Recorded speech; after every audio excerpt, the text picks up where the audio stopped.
নমস্কাৰ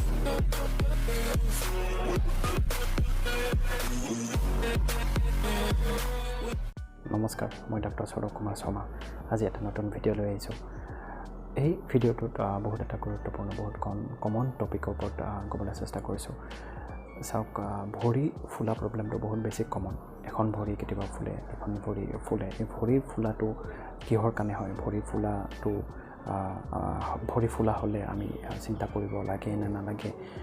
ভৰি ফুলা কিমান বেছি হ'লে আমি চিন্তা কৰিব লাগে সকলোবোৰ এই ভিডিঅ'টোত ক'বলৈ চেষ্টা কৰিম এই প্ৰব্লেমটো বহুত বেছি কমন ভিডিঅ'টো শ্বেয়াৰ কৰি দিয়ক আৰু চেনেলটো ছাবস্ক্ৰাইব কৰি দিব আহক ভিডিঅ'টো আৰম্ভ কৰোঁ চাওক ভৰি কেতিয়াবা এখন ভৰি ফুলিব পাৰে দুখন ভৰি ফুলিব পাৰে কেতিয়াবা কম দিনৰ কাৰণে ফুলে নিজে নিজে ঠিক হৈ যায় আৰু কেতিয়াবা বহুত দিনৰ কাৰণে ভৰি ফুলাটো থাকে এতিয়া ভৰি ফুলাটো কিহৰ কাৰণে হ'ব পাৰে ভৰি ফুলাটো কাৰণ আছে লিভাৰ প্ৰব্লেম হ'ব পাৰে কিডনি প্ৰব্লেম হ'ব পাৰে হাৰ্টৰ বেমাৰ হ'ব পাৰে হিমোগ্লোবিনটো বহুত কম হ'ব পাৰে থাইৰয়ডৰ বেমাৰ হ'ব পাৰে এতিয়া ভৰি ফুলাটো চাই আপুনি কোনটো বেমাৰ হোৱাটো ধাৰণা কৰিব পাৰে কেতিয়াবা ভৰি ফুলাটো এনেই হ'ব পাৰে মহিলাসকলৰ বা পুৰুষ মানুহৰ ভৰি ফুলাটো হয় কিন্তু একো কাৰণ নাথাকে তেনেকৈও ভৰি ফুলাটো হ'ব পাৰে ভৰি ফুলাটো যদি বহুত দিন আছে দুখন ভৰি ফুলিছে বহুত বেছি ফুলিছে লগতে বুকুত ধপধপাইছে শুওঁতে চিধাকৈ শুলেই উশাহ ল'ব দিগদাৰ হৈছে চিধাকৈ শুবই নোৱাৰে বুকুখন বিষাইছে এনেকুৱা ধৰণৰ যদি লক্ষণ ভৰি ফুলাৰ লগত আছে তেতিয়াতো হাৰ্টৰ বেমাৰ হ'ব পাৰে লগতে যদি ভৰি ফুলাৰ লগত পেটটো বহুত বেছি ফুলি গৈছে জণ্ডিছ হৈছে তেতিয়া লিভাৰৰ প্ৰব্লেম হ'ব পাৰে এই লিভাৰ প্ৰব্লেমৰ কাৰণে ভৰি ফুলাটো হ'ব পাৰে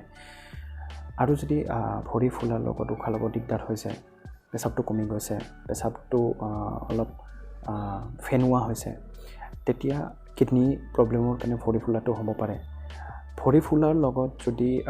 অলপতে ভাগৰ লগা উশাহ ল'ব দিগদাৰ হোৱা এনেকুৱা ধৰণৰ যদি লক্ষণ আছে তেতিয়া বহুত বেছি যদি হিমোগ্লোবিন কম হয় তেতিয়া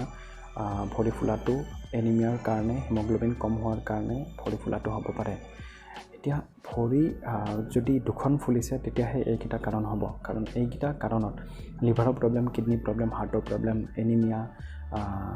এইবোৰ প্ৰব্লেমত দুখন ভৰি ফুলিব পাৰে কিন্তু যদি এখন ভৰি ফুলিছে লগতে যদি ভৰিখনত আগতে দুখ পাইছিলে বা দুখ পোৱাৰ পিছত এখন ভৰি ফুলিছে বা বহুত বেছি যদি ভৰিখন লৰাব পৰা নাই তেতিয়া চেলুলাইটিছ হ'ব পাৰে ভৰিখন এখনে ফুলিব তেতিয়া এণ্টিবায়'টিক এইবোৰ ট্ৰিটমেণ্ট বিষৰ টেবলেট ফুলা কমা ট্ৰিটমেণ্ট আপোনালোকে ল'ব লাগিব যদি ভৰি ফুলাটো বহুত দিনৰ কাৰণে আছে আৰু যদি আপোনাৰ থাইৰয়ড বেমাৰ আগৰ পৰা আছে তেতিয়া থাইৰয়ড বেমাৰৰ কাৰণেও ভৰি ফুলাটো হ'ব পাৰে বা থাইৰয়ড বেমাৰৰ কাৰণে হাৰ্টৰ প্ৰব্লেম হৈ পেলাই ভৰি ফুলাটো হ'ব পাৰে ভৰি যদি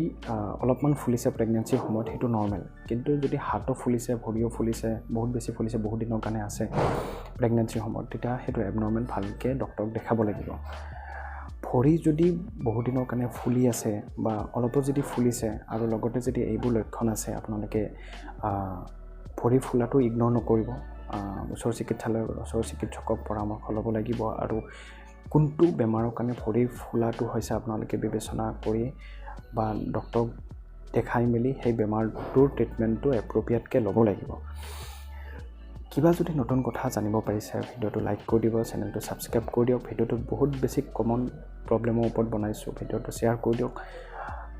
আৰু আপোনালোকৰ সময় ওলাই ভিডিঅ'টো চোৱাৰ বাবে অশেষ ধন্যবাদ